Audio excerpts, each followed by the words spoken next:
So welcome to Beverages with Brad. I'm here with Tom Denucci, writer, actor, producer, director, oh god, samurai, ninja master, avid vintage action figure collector.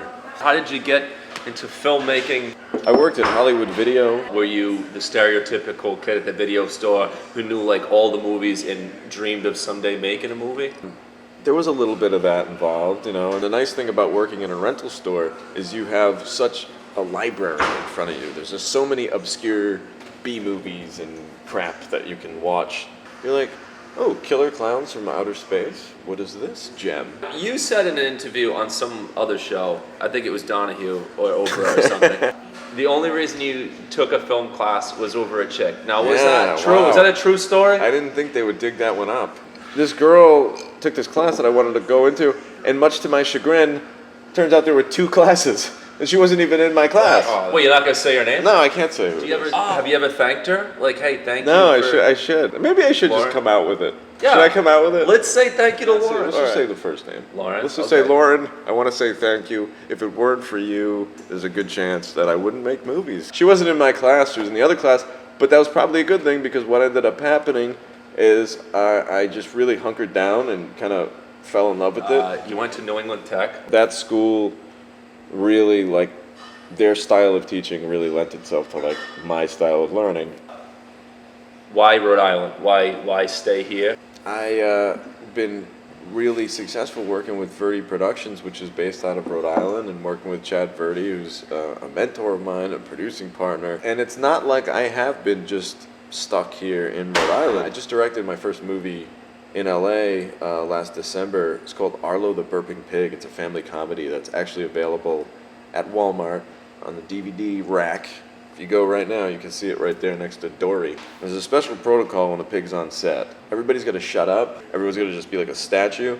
And then there's me like laying on the floor on my belly, like just like whisper begging with this thing. Just please go up the stairs. The pig climbed the flight of stairs. Was that the big stunt for the pig? He climbed the flight of stairs. So basically, they say So don't go work see with... this movie. You can watch a pig go up a flight of stairs. That's your worst experience in filmmaking. I auditioned for this part.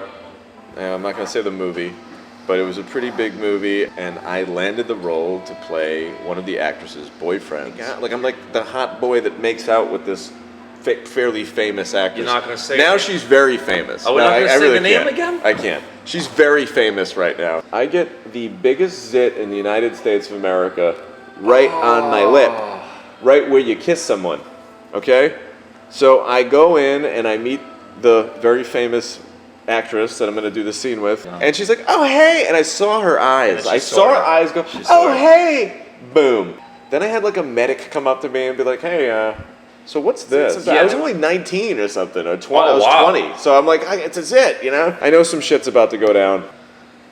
Producer comes up to me. It's like, hey, I'm really sorry, but we're going to have to cut you. It's just some famous person is not comfortable with this thing, whatever this is. I don't have any ill will against her. I get it. Like, I don't know that I would want to be tongue in a mountainous zit. It was a very teary-eyed drive home. It was like, that's brutal.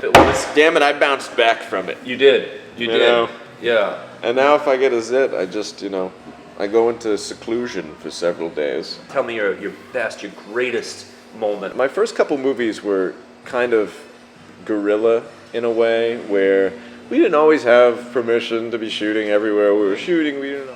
On Almost Mercy, we did. Like, it was the first movie where I shut a street down. We've got permission to be here. The cops are right there. And that's when it kind of like all hit me. I was like, it's a real movie now. I love Almost Mercy. That was one of my greatest filmmaking experiences. What are you most fired up about right now? I'm in the editing room on Anders Manor, which is a movie that I produced with Two Cousins Productions.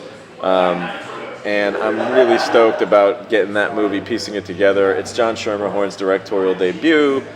He's a really close friend of mine, so we're handling this movie with great care. I appreciate you doing the show, and if you ever need a barely talented, inexperienced, but seldom humorous tall guy to be an actor in your film? You can't tell, or maybe you can tell. I'm your man. He's very tall. Maybe if I sit up, look at, I slouch. He needs headroom. I don't, look at, or something. I have like no zits. Ladies and gentlemen, Tom Denucci. Thanks for doing the show.